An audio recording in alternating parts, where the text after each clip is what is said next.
Emmanuel Macron's bids for Europe to become strategically autonomous were brutally torn apart by NATO chief Jens Stoltenberg. Speaking to Agence France Presse (AFP), Mr. Stoltenberg dismissed the bloc's ambition to become independent from NATO and have its own army and defense corps.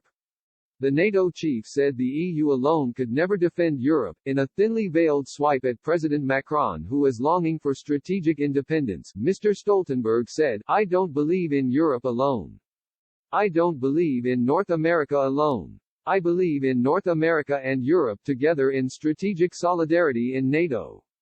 Because I don't believe that any country or any continent alone can manage the security challenges we face today." Mr. Stoltenberg said that EU flanks are defended in the North Atlantic from Russian invasions by non-EU members such as the UK, Canada and the US. He said, more than 90% of the people in the European Union, they live in a NATO country.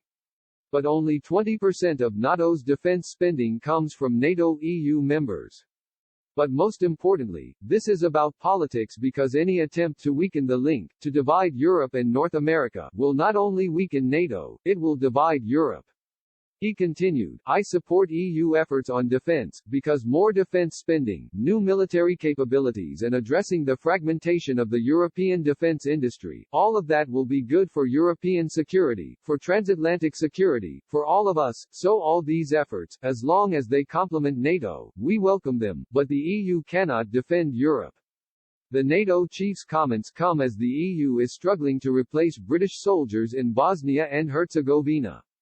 Just a few days before the UK signed its Brexit agreement with Brussels in December, British troops returned home from Bosnia, leaving the EU to deal with Operation Althea on its own.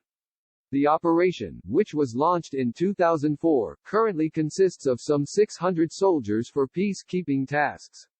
Until December 2020, the bloc was counting on a reserve force of a few hundred soldiers from London. 3 months since the UK troops returned home and the bloc is yet to replace them, a major blow for those calling for a united armed forces.